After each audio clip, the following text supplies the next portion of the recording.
is Paul Clark. Good afternoon and welcome to the news from around the world on T Solid Radio. I am Joy Akin Olamiguki. First, the major headlines.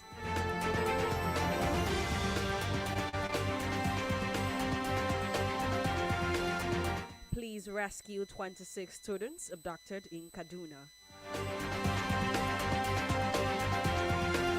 Soldiers flee to Tajikistan after militant clashes.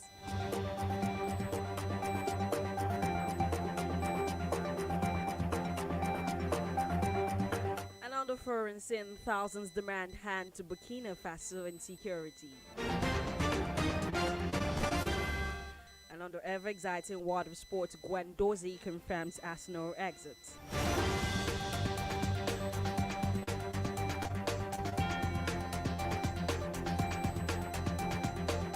And moving on to the news in details.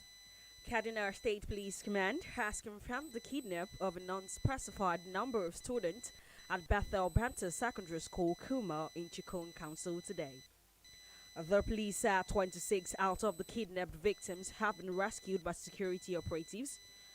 Police spokesman Mohammed Jalgi said the command received a report that armed bandits in large number had gained access into the secondary school and shot, overpowered the school security guards and made their way into the students' hostel, where they abducted an unspecified number of students into the forest. Jalgi said on the receipt of the unfortunate incident, a joint team of the Nigerian police, army, and navy operatives were immediately mobilized to the area to rescue the abducted students unhurt. However, the rescue operation is still ongoing to ensure that all victims are safely returned, while officers involved in the said operations are charged to ensure no stone is left unturned. With a view to successfully accomplish the rescue mission, since resources will be availed to them without delay.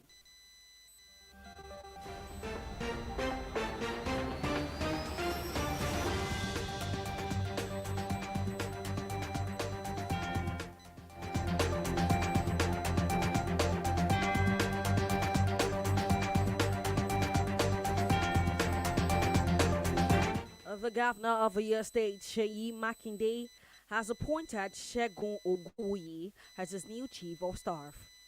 The appointment, which takes immediate effect, was announced via a letter signed by the secretary to the state government, Mrs. Olubamiwo Adeosun.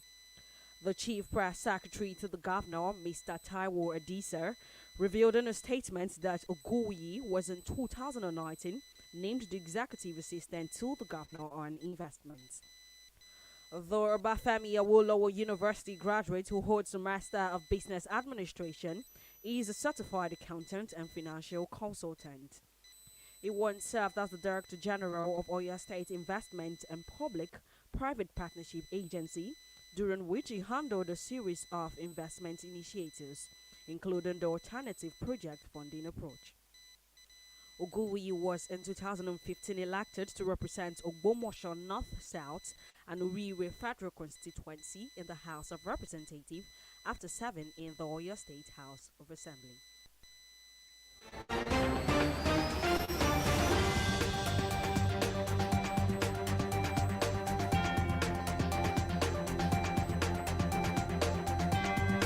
You are still listening to the news from around the world on T Solid Radio.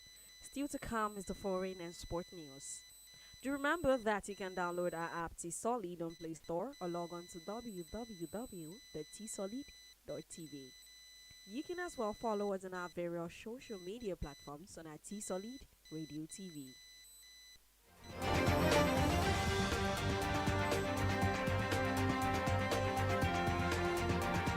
Moving on to the foreign scene, more than 1,000 Afghan soldiers have fled to neighboring Tajikistan after clashing with Taliban militants. According to a statement by Tajikistan's border guard, the troops retreated over the border to save their own lives. Violence has risen in Afghanistan, with the Taliban launching attacks and taking more territory in recent weeks. The surge coincides with the end of NATO's 20-year military mission in the country. The vast majority of remaining foreign forces in Afghanistan have been withdrawn ahead of a September deadline, and there are concerns that the Afghan military will collapse.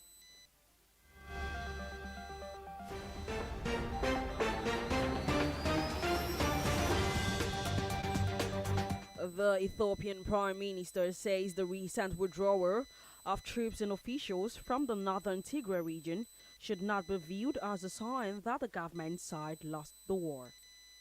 Abiy Ahmed said the 8-month conflict against Tigrayan rebels had weakened them. He said the National Army still had the capacity to fight, but stressed the need for there to be peace in order for Ethiopia to develop. In an address to Parliament, he did not respond to the rebel TPLF's list of preconditions for there to be a bilateral ceasefire. However, hundreds of thousands of civilians in Tigray are experiencing famine-like conditions. As a result of the conflict, and aid agencies are appealing for unhindered access.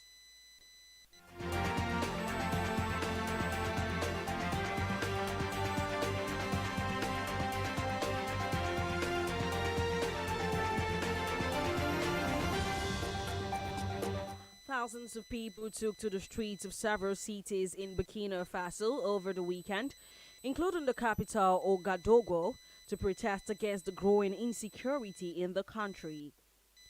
Opposition politicians caused the demonstrations to denounce the government's handling of the crisis, where more than 1 million people have been displaced due to the frequent jihadist attacks that are also fueling into communal violence.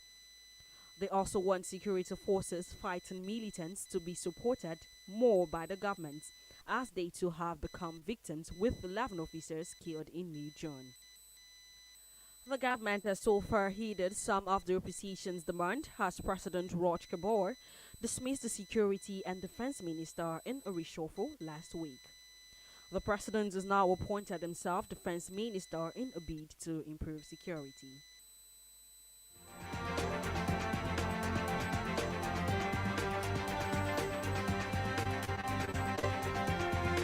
And Ugandans who violate the COVID pandemic control restriction may go to jail for up to 2 months. According to new rules released by the Health Ministry in the statutory document, those found operating banned businesses such as bars, nightclubs, cinemas, and shop selling non-food items face time in prison. However, current lockdown measures also restrict cultural ceremonies like weddings to only 20 people, and anyone found hosting a large number might be jailed. It was also said that not wearing a mask outside of one's residence or assisting someone to escape from quarantine could land one in jail. Meanwhile, Uganda is currently going through a second wave of the pandemic, which scientists have predicted could peak between late July and early August.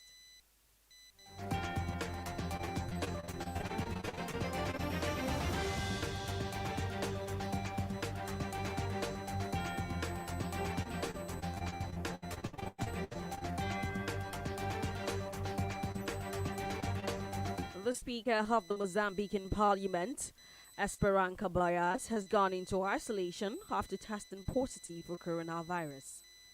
The Parliament, in a press release, urged all those who had been in contact with the Speaker to self-isolate in accordance with the guidelines. Mozambican jazz musician Moreira Chiguica is also in isolation after contracting the virus.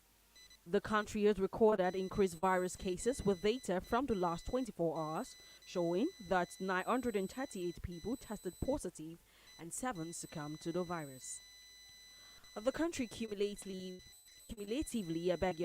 has 71,634 positive cases recorded since COVID-19 broke out in the country in March last year.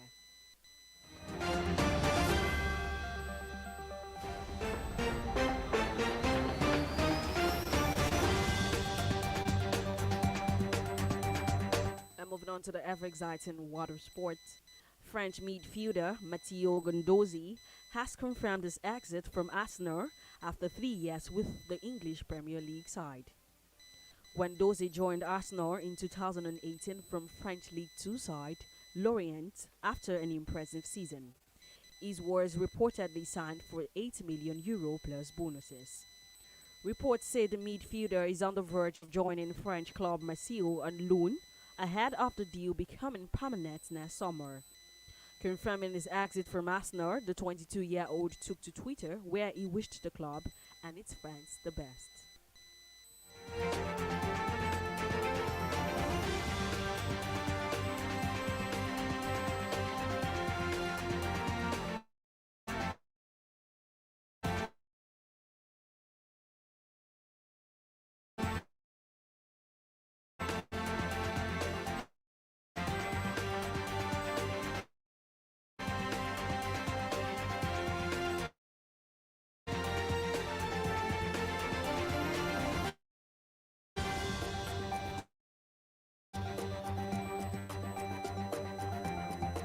And finally, on the news from around the world, Tottenham has held talks with former Inter Milan boss Antonio Conte as they look for a permanent successor to Jose.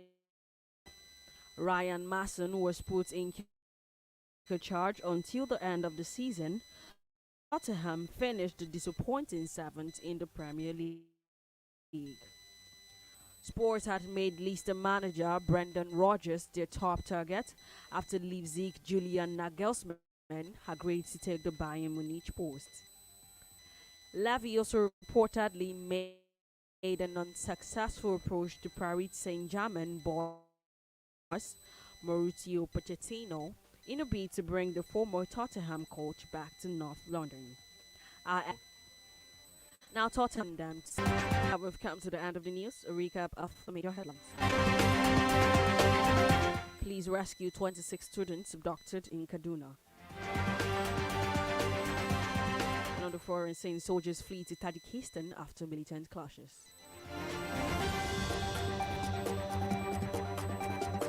Thousands demand hands to Burkina Faso insecurity. Under ever exciting water sport, Guendouzi confirms Arsenal exits. Ensure to go by all precautionary measures to stay safe from COVID-19, as recommended by the World Health Organization and the Nigerian Center for Disease Control. Do remember to download our app T-Solid on Play Store or log on to www.tsolid.tv.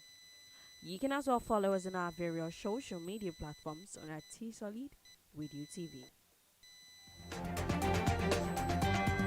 The news was compiled by Akachi Chijuke. I am Joy Akin Olamigoke. Good afternoon and many thanks for listening.